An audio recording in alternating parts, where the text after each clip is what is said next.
जोर गे हो समय लाई पता से हमको दादा ना बुलेल तना हो समाचार पश्चिम सिंहभूम झारखंड रे नामा डीसी बदलियाना नामा डीसी ची उपायुक्त लेकाते 134वें नंबर रे चंदन कुमार तिकिन बैरुएना अकिन होला मंगलवार मुसिंग पश्चिम सिंहभूम जिले रिया अतायर लगिड पदबार किन इडिकिडा नमकन खबर लेकाते चंदन कुमार मंगलवार मुसिंग आएते आयरा डीसी हिरला कुलदीप चौधरी के साबिन जिमे को अकिन जिमे किन इमाजा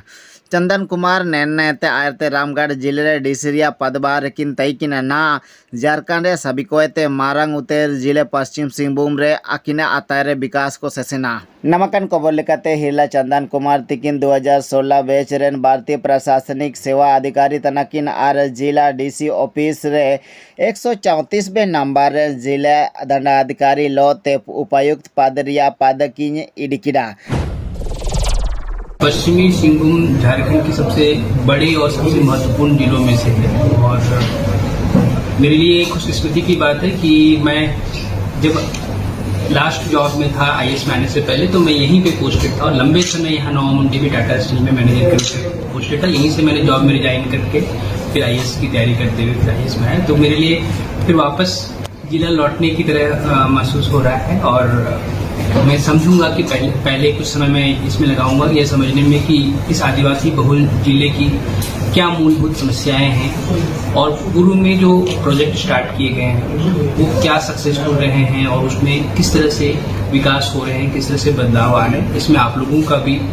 मीडिया का और जन सहयोग की भी काफ़ी इच्छा है। आप जो भी समस्याएं आप लोगों को लगता है कि जो महत्वपूर्ण है आप लोग लेकर के आए। मैं कोशिश करूंगा कि जितने विकास के जो पहलू अगर कुछ अनदेखे रह गए हैं, जिसमें पूरी तरह से उतनी सफलता नहीं मिल पाई है, उसको चिन्हित करके उस पर तत्काल रूप से बल्कि मैं माइनिंग बैकग्राउंड से ही पढ़ाई की। मैं आईएसएम धनबाद से मिनरल इंजीनियर हूँ और यहीं टाटा स्टील में नवामुंडे में ही लगभग 2 वर्ष तक पोस्टेड रहा था। तो एक मोटी मोटी समझ है मुझे कि ये हेमेटाइट मैग्नेटाइट वगैरह का कैसे यहाँ पे कैसे खनन होता है और मुझे यहाँ के जो चैलेंजेज हैं अब इसके बारे में पूरी जानकारी तो नहीं है, क्योंकि जब मैं वेस्ट सिंहभूम में था तो एक प्राइवेट कंपनी की क्या रूल हैं, क्या रिक्वायरमेंट्स उसके अनुसार से देखा था। मैं इसको देखता हूँ क्या यहाँ के चैलेंजेज हैं, कैसे अगर कहीं कोई मान लीजिए अवैध खनन हो रहा है तो उसको उस पर कैसे रोका जा सकता है या अन्य कोई चैलेंजेज हैं। कहीं अगर खनन क्षेत्र के विस्तारीकरण में कई समस्या आ रही है, उनके आरएनआर पॉलिसी में, रिहेबिलिटेशन में, मुआवजे में, नौकरी देने में कई समस्या आ रही है, तो इन सब के बारे में विस्तार से में जांच पड़ताल भी करेंगे, चर्चा भी करेंगे और उसका समाधान निकालेंगे। शहरी क्षेत्र में कुछ तो जो हम लोगों ने रामगढ़ में शुरू किया था, जो प्रोजेक्ट में बड़े बेमन से इनकम्प्लीट छोड़ करके आ रहा हूँ, जिसमें सीखा बड़ी अच्छी तस्वीरें आ रही थी उसकी, आपका काम किया हुआ था। तो उसमें एक तालाब बचाओ अभियान हमने वहां शुरू किया था। तो जो कॉमन एक प्रयास यह रहा है कि जो कॉमन प्रॉपर्टी है, जैसे तालाब हो गया या अगर कहीं पे झील है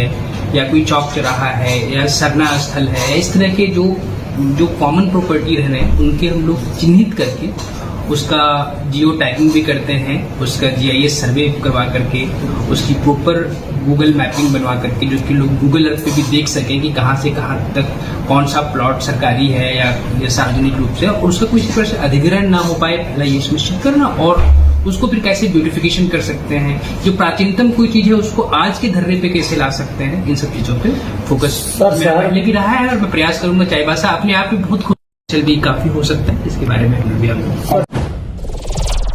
कि इस तरह की जो समस्या, जैसे नो एंट्री समस्या मुझे नहीं पता थी, तो इस तरह की जो समस्याएं हैं उसको लेकर के आई। कोई भी समस्या को सुलझाने से पहले समस्या को समझना जरूरी होता है। बिना समझे अगर हम प्रयास करें तो समाधान तो नहीं निकलता है, उसमें फिर रॉकिंग चेयर वाली स्थिति होती है, प्रोग्रेस होता नहीं है। तो हम लोग सारी चीजों को, जैसे नो एंट्री का है या अन्य कोई समस्या है, कोई अगर अतिक्रमण की समस्या है, तो इस तरह की सारी समस्याओं को हम लोग एक एक करके समझेंगे और उसका समाधान। मुख्य फोकस एजेंडा प्राथमिकता क्या रहेगी? अब क्योंकि इन खनन क्षेत्र में अक्सर देखा गया है कि जो रिसोर्स रिच जो होते हैं वे कई बार रिसोर्स कर्स भी बन जाते हैं। कई बार ऐसा होता है कि जहाँ पे अत्यधिक, जहाँ पर गुणवत्ता है, जहाँ पे अत्यधिक ऐसे रिसोर्स हैं, वहीं पे गरीबी कई बार या लैक ऑफ डेवलपमेंट, विकास की कमी सबसे अधिक वहीं पे कई बार पाई जाती है। तो मेरी कोशिश रहेगी सबसे प्राथमिकता कहती की रहेगी कि मैं ऐसी चीजों को चिन्हित करूं और अगर कोई ऐसा लॉस्ट जनरेशन ना हो जिनको शिक्षा के अभाव में, न्यूट्रिशन के अभाव में कहीं वो पिछड़ ना जाए, सबसे पहले उनको पटरी पे लाना, उनको एक गति समानता के